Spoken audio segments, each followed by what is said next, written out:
before I introduce myself and before I talk about what we're going to be doing today, I do want to share a little bit of a personal moment here among all of you.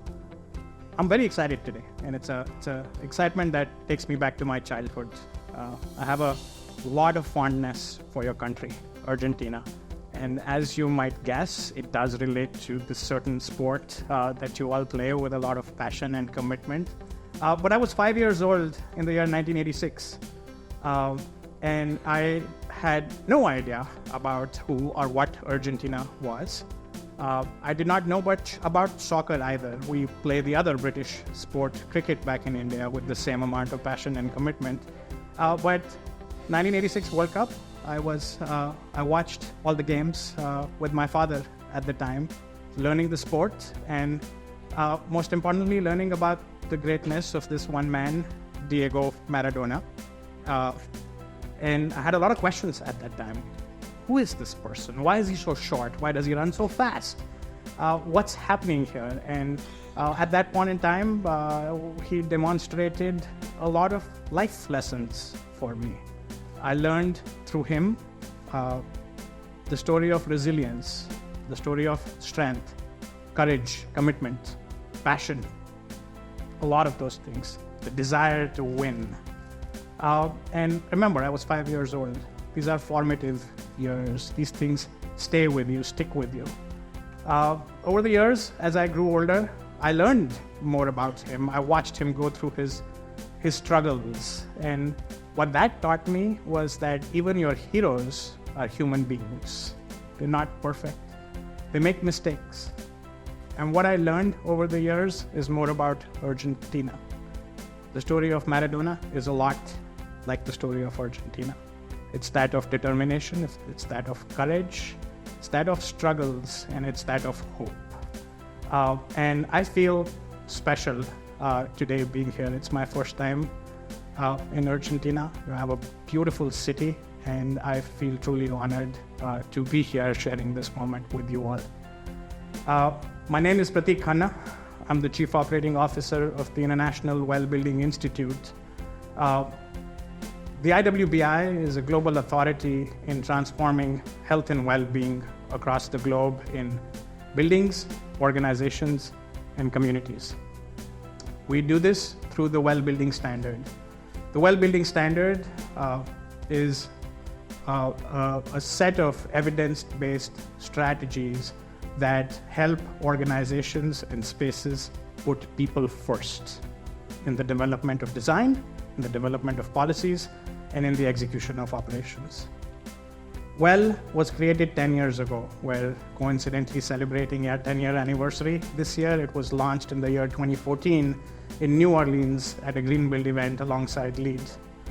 Over the last 10 years, we have managed to turn well into a global movement. Our adoption spans across 5 billion square feet in more than 136 countries across the globe. More than 120 Fortune 500 companies use Well today across their organizations, buildings, and communities, putting people first along the way. Why Well is an important question that we've been answering for the 10 years that we've been in existence. And the answer never changes.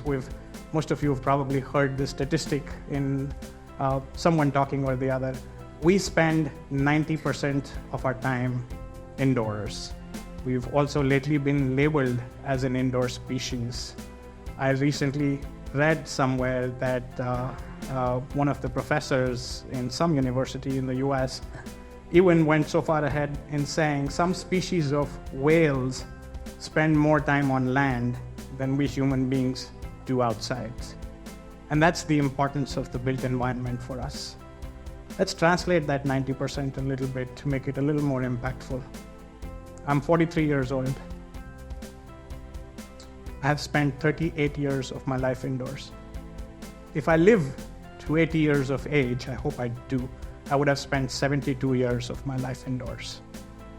And that's the importance of the built environment. I also read another important or interesting analog to this theory. Your facilities manager inside of your building has a more significant impact on your health and well-being than your doctor. That's what buildings can do for us. For years now, we've all been a part of the sustainability movement. Many years ago, we had the energy crisis, and at that point in time, again, the built environment played an important role to avert that crisis. And what we ended up doing was we ended up closing down our buildings in order to make them more energy efficient, which gave rise to less ventilation, less air, less light within our buildings. And it gave rise to what we now know as the sick building syndrome. And these are the characteristics or the importance of the indoor environment that led us, IWBI, to create the Well Building Standard, which complements a lot of what the sustainability movement does and talks about, but puts people at the heart of it. We're going to go through a series of sessions today where you'll learn more about the Well Building Standard. You'll hear from some of the leaders that are implementing some of these strategies in these healthy buildings and know more about how you can start your journey towards it.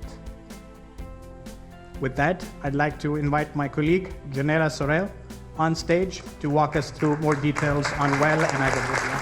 Thank you. So 30 years ago, I was in Buenos Aires and I traveled a little bit around Argentina and I fell in love. I am so sorry it took me another 30 years to get here, but I'm super excited to be here today with all of you and to share more about Well and the healthy building movement that we are a part of. So as Pratik was saying, we are the global authority for transforming health and well-being in buildings, organizations, and communities. We've shown tremendous growth in the past 10 years. So we launched exactly in October 10 years ago. And during the pandemic, as you can see, between 2020 and 21, we've seen this exponential hockey stick growth. Of course, that has to do with the fact that people became conscious that where you spend most of your time indoors had a real big effect on the COVID, right, on the health and well-being of people, that pathogens were transferable via air. So indoor air became a big thing. But since pandemic, we still have been growing. You can see that through the slide. That means that the awareness for healthy buildings, for healthy communities and healthy companies is here to stay. It's not going anywhere. So we are in about 6 billion almost square feet. Before the pandemic, we are in 600 million. So we doubled and then we doubled again. Before the pandemic, we were in 60 countries. We are now in 137 countries. And we have 173 of the Fortune 500 that are our clients. So a lot of our clients have operations, of course, in Argentina, and they are taking the lead. But we are super excited to see that Green Group is also bringing in Argentine companies into the health and well-being movement. So just a quick snapshot of a subset of our clients. We work with all different kinds of clients, ranging from asset owners to corporates to municipalities and around the world, as I said before. So this is just an overview of where we have our team. As you can see, Latin America doesn't have a face yet. Hopefully that'll be there very soon. But because we're seeing tremendous growth, we are focusing much more on this region, and we're super excited about that. So in Argentina, we're almost at 3 million square feet of projects engaged with Well, and that is comprised over these different kinds of solutions that we have that I'll jump in a little bit. In South America in general, we're seeing that almost 21 million square feet, so it's a larger number. A lot of these projects are in Brazil. And Argentina. So those are our two biggest markets in South America. And so what is Well?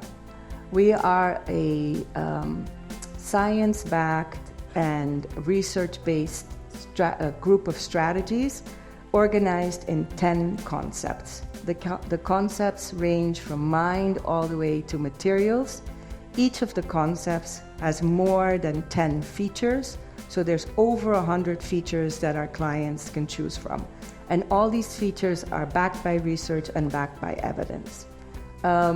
So just to give you some depth into two of the concepts, we are not going to go into all the concepts. We can talk about it later if you're interested. But AIR, what does that mean? So from LEED, you guys all quite know LEED. We saw the hand raise, right? LEED would be, how are you conserving energy through your HVAC system? We're thinking, yes, that's very important, but we need to make sure that the air is clean. How are you doing the ventilation? What kind of filters do you use? How often does outdoor air come back into the system? So that's what we think about in terms of air.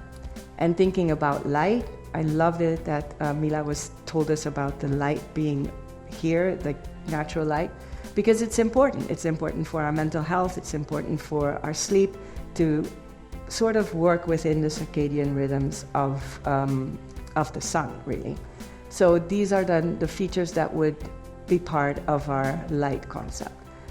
So remember, 10 concepts, more than 10 features per concept, and so over 100 features, and they can be bucketed into these three bigger categories, ranging from design, which would be design and construction for new projects, for renovations, where you will employ some CapEx. The second big bucket is operations and facilities management, is how are you managing your space? What kind of cleaning protocols do you have in place? Do you have emergency preparedness protocols in place? And how do you communicate with your community, whether it's tenants or residents? So that would be operations. And then policy is more human resources programs. Do you have maternity leave, paternity leave? What kind of health insurance do your employees get? So that's more on the HR side. So it's really holistic. And we're in all spaces. So it's not only office. Office is where we started and where we've seen the most growth, but our founders say if it has walls and a roof, you can implement well. So the Yankee Stadium, for example, has a health safety rating implemented, but all these different, we work across the globe, as I said before, in all these different asset classes. And then why would you implement well? So first, as Pratik was saying before, we spend 90% of our time indoors. If you're 40, that means that you've spent 36 years inside a space, whether it's a school, an office, a home. If you're 80, that would mean that 72 years of your life you will have spent inside.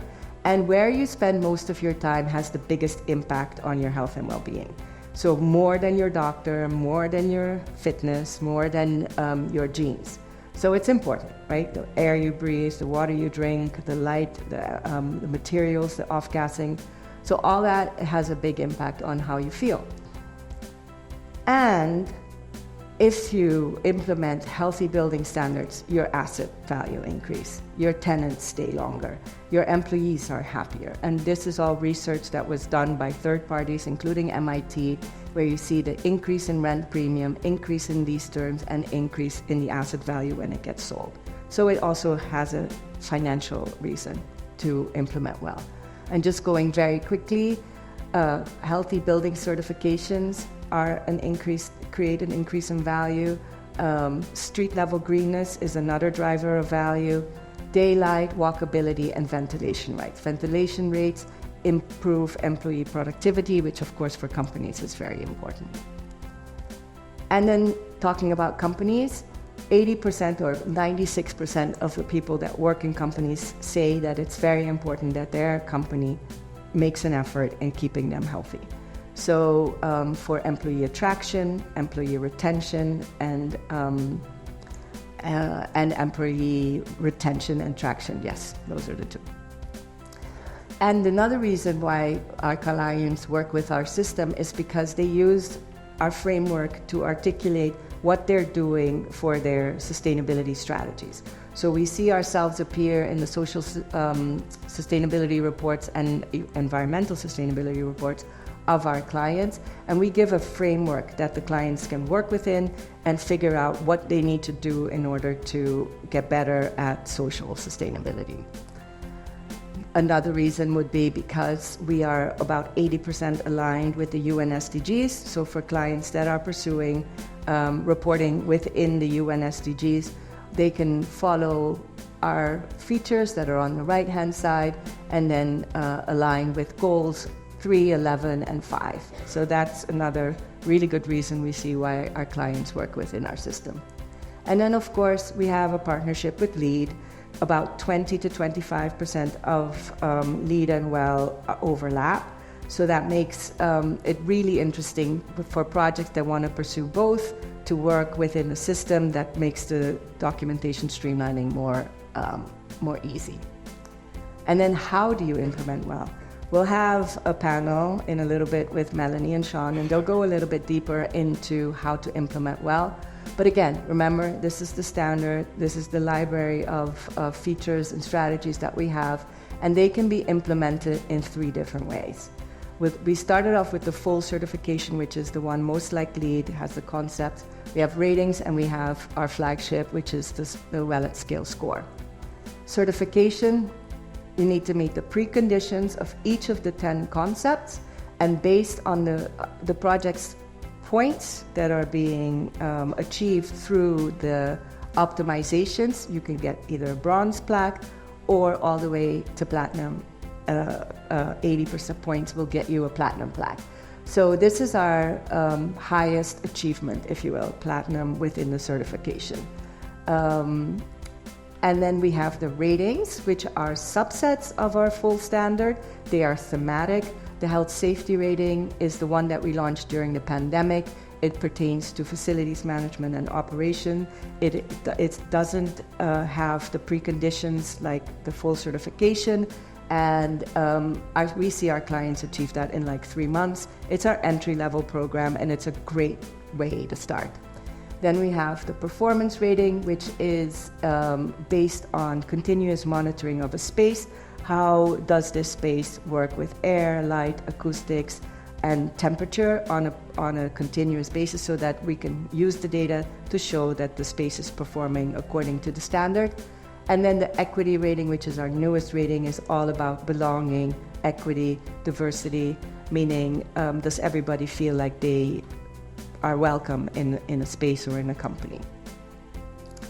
And then our flagship solution is WELL at Scale. Our largest clients work within this system. They've decided to make health and well-being part of their corporate strategy, and they can do everything in our system, right? So they look at ratings for certain spaces, certification for other spaces, and they can also get points for achieving certain just features without necessarily going for a full rating or a full certification. And that all comes together at the pinnacle with a score, which is an internal benchmark for themselves to see how are we growing over time in terms of health and well-being, or they want to compare how they're doing within the market, right? How are they doing in their region? How are they doing in their sector? And it's, again, I mentioned corporate strategy. So we look, our WELL at Scale clients get a technical account manager like Melanie, and then together the client says, these are our goals. The goals can be anything. So in this example, there are 3 different goals. Once we know what our client's goals are, I understand which concepts apply to that goal, and then which features get implemented. So it can be anything, and we're really flexible in that way. And the technical account manager helps the client through all the processes. And then after a while, as all this work is being done, we see how many people have you impacted, what have you achieved, and which certifications, which ratings has the company achieved. And it all comes together also in terms of the lower right-hand corner where you see over there. That's the benchmarking. So how are you doing within your sector and your region as well? And then we keep track. Over time, you can see through the reporting that we send back to our clients after a year. They see what they've done within our system, and very often they copy-paste what we've sent them into their own sustainability reports. And WELL is a journey. Our clients start in many different ways. Some start with the health safety rating and then become WELL at Scale clients. Others decide to start with the full certification to understand they have a flagship that they want to certify, and then they move on to more locations, healthy safety, and then well at scale. Or we have clients that start with well at scale and then decide how to implement. So this is a case study of Citibank. They started with certifications. Then after having achieved a few certifications, they decided to become a well at scale client. Now all their branches are enrolled in the health safety rating. Uber is another global client of ours. They also started with the certification and are now a member and have implemented the health safety rating across their offices.